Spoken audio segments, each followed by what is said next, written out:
Hi, and thanks for logging on to the Daily DVAR halacha. And here's a brand new halacha for you, and it's for Eruv Rosh Hashanah, the day before Rosh Hashanah 2014. First of all, a ksiva v'achsima tova to you all. May you all be blessed with a good new year.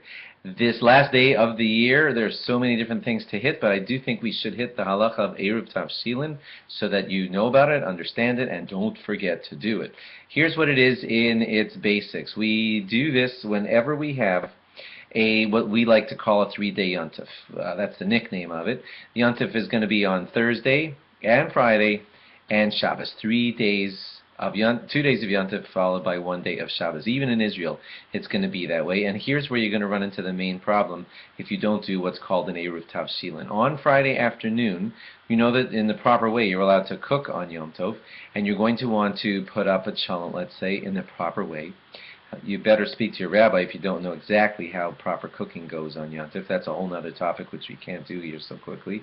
But in the proper way, you're allowed to cook on Yontif, and you're going to want to put up a chalent on Friday afternoon for Shabbos. The problem is that you're not allowed to cook on Yontif for Shabbos. You're not allowed to prepare on 1 day of Yontif for another day of Yontif or Shabbos. So you can't do your chalent preparation, putting it in the whatever, however it's going to be done, but you can't do it on Friday going into Shabbos. That's a problem. So, Eruv Tavshilin saves that problem. What it basically says is all of my cooking for whatever I'm going to need to do on Friday in preparation for Shabbos, which I'm not allowed to do, I'm really taking care of all of it on Wednesday afternoon before the 3-day thing kicks off. And here are my preparations for it. It could be minimal stuff like a matzah and an egg or something like that. And those things that the Eruv Tavshilin show that my cooking technically has happened on Wednesday when it was all permissible. And then what I'm doing on Friday afternoon is just an addition to that. But since the main cooking technically began, it's a legal loophole, no doubt about it, but since it technically began on Wednesday afternoon, any little touch-ups that I choose to do on Friday, like put the chalent up, are considered a touch-up addition to what already began on Wednesday. So this legal loophole allows us to do some preparation on Friday afternoon for Shabbos, but it began on Wednesday when it was totally allowed because that wasn't Yom Tov yet. So the proper procedure for it is easy. It's in any siddur or even mafsar, a Rosh Hashanah prayer book, and it's explained there.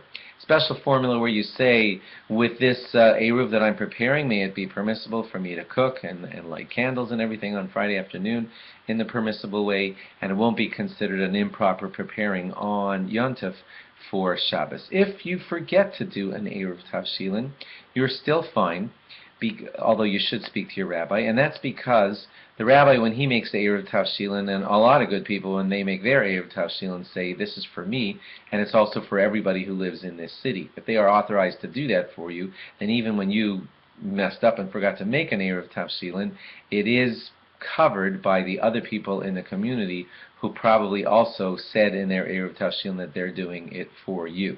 If this does happen to you, still speak with your rabbi, make sure that you're totally covered, and then hopefully it'll be okay for you to cook on Friday afternoon. Just know, I once heard something about this. I think Rabbi Dinovitz once said, so ask your rabbi, because yes, there is something about forgetting to do the Eruv Tavshilin and still being covered by the Eruv Tavshilin of others. It's even written in the script, in the actual text of the Eruv Tavshilin that everybody recites. It says it's for me, and it's for everybody who lives inside of this city.